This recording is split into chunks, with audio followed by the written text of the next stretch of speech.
Falando sobre política, o que será que Fernando Henrique Cardoso pensa sobre essa aproximação entre Geraldo Alckmin e o presidente Michel Temer? Reportagem áudio e vídeo de Matheus Meirelles. O ex-presidente Fernando Henrique Cardoso diz que, apesar dos bons resultados na economia, Michel Temer não consegue transmitir confiança ao país. Nesta quinta-feira, o tucano comentou a aproximação do presidente à campanha do ex-governador de São Paulo, Geraldo Alckmin, ao Planalto e apostou em uma candidatura própria do MDB. Agora, o governo federal tem alguma força, sempre tem. Ele provavelmente terá um candidato. O PMDB está se organizando para ter candidato. E se não tiver candidato, ele vai se enraizar nos candidatos dos estados. Então é difícil, porque em muitos estados o PMDB e o PSDB têm choque.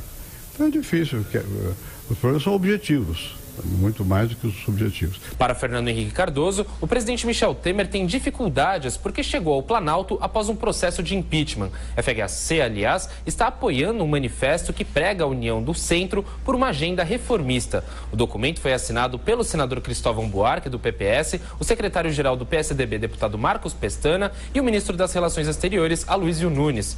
O prefeito de São Paulo, Bruno Covas, ressalta a importância de se ampliar a discussão. É o que eu disse ali na palestra, acho que quanto mais a gente envolver a população, melhor, não tem nenhum problema. Democracia é difícil, né? Porque democracia exige muita discussão, muita participação, mas quanto mais envolvimento, menos a gente erra. Então, acho que não tem nenhum problema a gente poder discutir questões que não se relacionam ao partido político A, B ou C. Não são questões estruturais a serem enfrentadas, independente de quem esteja na prefeitura ou no governo do estado. Questionado sobre possíveis reações negativas ao apoio de Michel Temer à candidatura de Geraldo Alckmin, Bruno Covas afirmou que o MDB e o PSDB seguem conversando, mas que até junho muita coisa deve acontecer. Eles amenizam tudo, né, professor? Tá tudo bem, tudo maravilhoso, né? Eu acho que uma primeira questão é a questão... Um ex-presidente não tem de se manifestar sobre questões da conjuntura política do seu país. O exemplo norte-americano é muito bom nesse sentido, ou seja, você tem um ex-presidente quando sai do governo, organiza lá seus documentos, né, sua biblioteca, escreve suas memórias do governo, vira uma espécie, com o passar do tempo, e até de referência moral do seu país, tal como alguns conseguiram fazer isso na história norte-americana. E não tem envolvimento com a política cotidiana. Então, é muito ruim um ex-presidente sistematicamente se envolver com a política cotidiana. Mau exemplo do Brasil também, além de Fernando Henrique, José Sarney. José Sarney saiu da presidência e ficou 24 anos no Senado como representando o Amapá. Isso é um verdadeiro absurdo. Essa é a primeira observação. A segunda, que ele diz, agora como analista, presumo, não como presidente, mas como sociólogo, de que Temer não tem legitimidade por causa do processo de impeachment. O senhor está redondamente enganado. E por quê? Itamar tinha legitimidade. O problema não é o processo de impeachment. O problema é que Temer é Temer. E Itamar era Itamar. Aí é a diferença. E o senhor sabe muito bem, porque o senhor participou em 2 ministérios do governo Itamar, Relações Exteriores e Fazenda. Por que Itamar conseguiu fazer o plano real, enfrentar e derrotar a corrupção, teve coragem política? Porque era o Itamar Franco, não é o Michel Temer. Então a questão não é o processo de impeachment. O senhor está com uma análise muito rasteira, muito primária, com todo o respeito, data vênia, né? Porém, está totalmente equivocado. O problema é Temer e os seus auxiliares corruptos.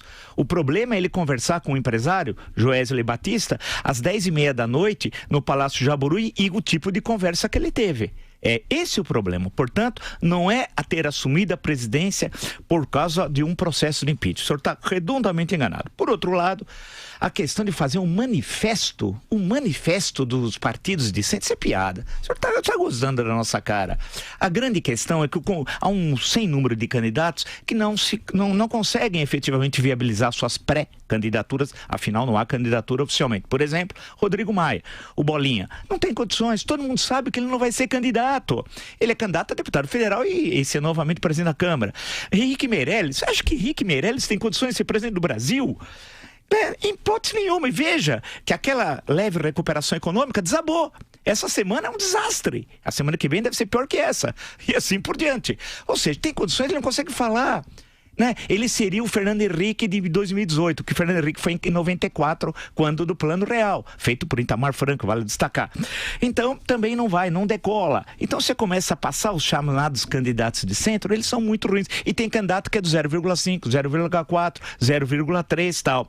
E a questão é que os eleitores de centro estão órfãos. Essa é a questão central. Os eleitores de centro estão órfãos e olham para a direita, para Jair Bolsonaro. É isso. Agora, como tirar os votos? Esse é o desafio desse centro aí. Como tirar os votos dos eleitores de centro que foram para o Bolsonaro? Com o Alckmin não dá. Não dá.